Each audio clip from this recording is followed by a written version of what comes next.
Salut à tous et bienvenue dans cette nouvelle édition du Breaking News consacrée au Real Madrid. Alors Nicolas, quelles sont les informations du côté de la Maison Blanche ?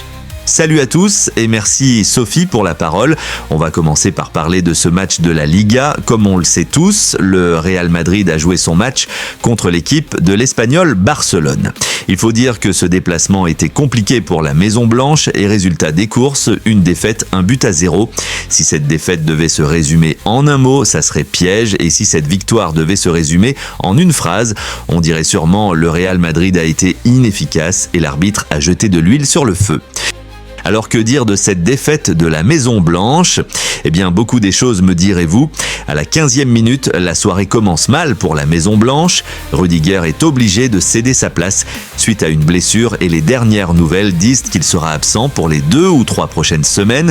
Il est remplacé par Raúl Asensio à la 21e minute. Le but de Vinicius Junior est refusé pour une poussette de Kylian Mbappé dans la surface catalane sur Paul Lozano.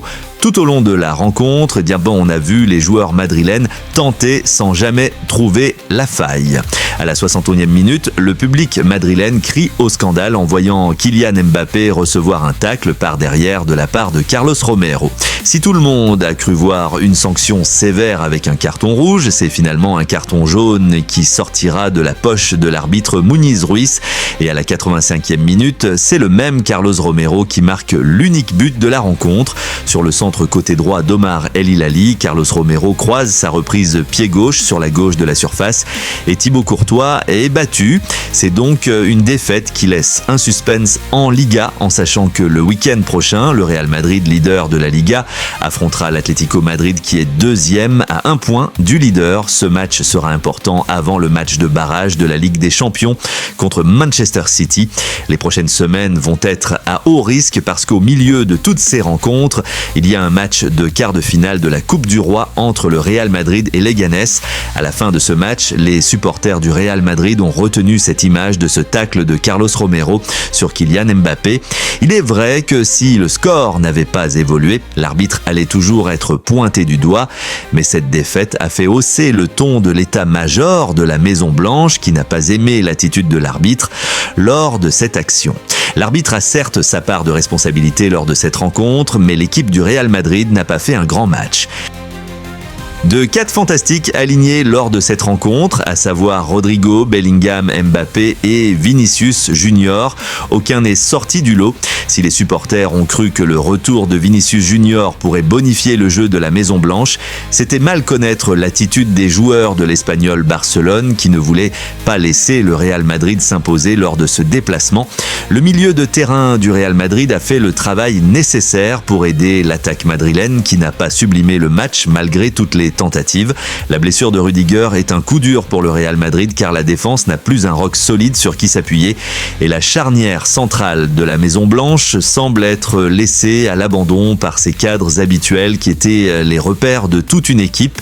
Si le poste de latéral gauche semble ne pas trop inquiéter Carlo Ancelotti avec la présence de Ferland Mendy, Fran Garcia ou même Eduardo Camavinga qui dépannent de temps en temps, les 3 autres postes de la défense avec cette blessure de Rudiger semble constituer un casse-tête pour le coach italien. Le retour de David Alaba est certes une bonne chose, mais l'incertitude plane encore sur son niveau en cas de titularisation pour les prochaines rencontres. Tchouaméni, qui ne semble toujours pas donner satisfaction au fil des matchs dans la charnière centrale madrilène, est toujours une option sérieuse pour occuper son poste dans la défense madrilène. Il n'est pas serein et semble même fébrile, mais il a la confiance de Carlo Ancelotti pour jouer les prochains matchs. Lucas Vázquez ne pourra pas jouer les matchs très cruciaux de la saison en tant que latéral droit vu les problèmes qu'il ne cesse d'engendrer sur le plan défensif. Il est vrai qu'offensivement, l'Espagnol est capable d'apporter un plus à l'attaque madrilène, mais sa titularisation en tant que latéral droit pose encore des questions. Raúl Asensio est un jeune défenseur et si chaque match joué par le défenseur espagnol prouve qu'il est une valeur sûre, il a parfois certains problèmes avec des relances comme lors du match contre l'Espagnol Barcelone, mais ce problème peut être travaillé dans les entraînements. Federico Valverde, qui est sollicité à être titulaire en tant que latéral droit, ne semble pas présenter des défauts sur le papier. Si si ce n'est qu'il n'est pas un latéral droit de métier. Dépanner est une chose, mais pour espérer réussir ce test tout au long de cette deuxième partie de la saison, lors des matchs cruciaux, il faudrait que le coach italien trouve un moyen de le faire reposer, sachant que l'hécatombe de blessures est comme une épée de Damoclès au-dessus de la tête de la Maison Blanche, à cause sûrement des méthodes de préparation qui ne semblent plus fonctionner dans cette saison, où les matchs vont s'enchaîner jusqu'au 13 juillet 2025, date de la finale de la Coupe du Monde des clubs. C'est donc à Carlo Ancelotti de gérer son équipe. Vous l'aurez compris, le Real Madrid est une bonne équipe, mais l'entraîneur devra continuer à bricoler pour essayer d'obtenir un résultat positif lors de chaque rencontre. Allez, c'est tout pour aujourd'hui. Je vous remercie de m'avoir écouté et on se retrouve une prochaine fois. Demain sera meilleur qu'aujourd'hui. Allez, ciao! Merci Nicolas pour toutes ces informations. Vous l'avez compris, cette défaite du Real Madrid est un échec qui a du mal à passer chez les supporters, mais il faudra penser maintenant aux prochaines rencontres pour espérer remporter des titres lors de cette deuxième partie de la saison.